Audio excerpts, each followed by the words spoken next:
ओम श्री गुरुवे नमः।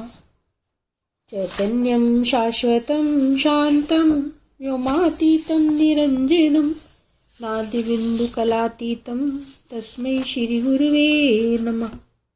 ओम पूर्णमदः पूर्णमिदं पूर्णात् पूर्णम् उदच्यते पूर्णस्य पूर्णम् आदाय पूर्णमेव अवशिष्यते। ओम शांति शांति शांति। ओम। प्रणाम भगवान। ईशावास्य उपनिषद नवनीतम स्वामी हंसानंद सरस्वती जी की व्याख्या।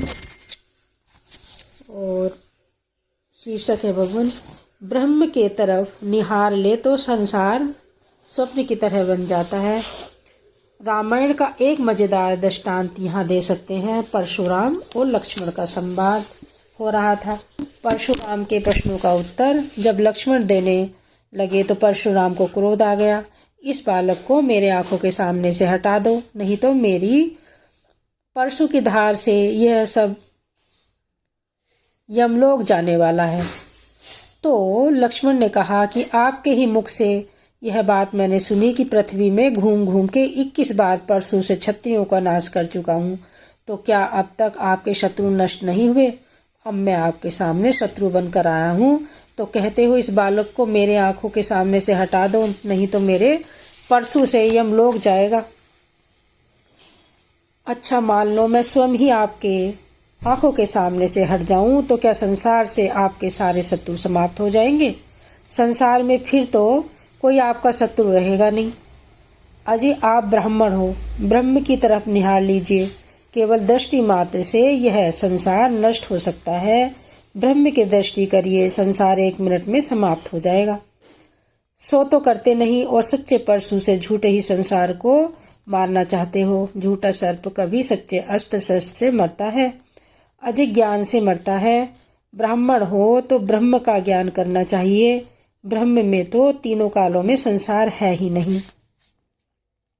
संसार भस्मीभूत होता है। इस तरह लक्ष्मण समझाते रहे।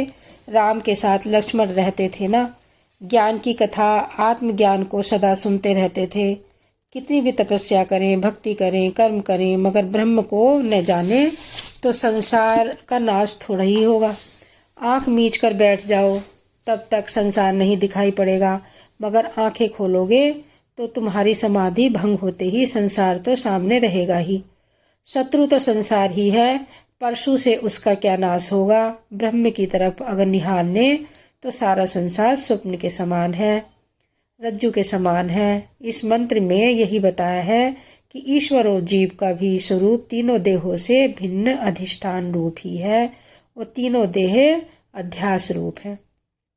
स्वप्न के समान, रज्जु में सर्प के समान ये मिथ्या ही प्रतीत होते हैं। संसार मिथ्या है, आत्मा परमात्मा एक है।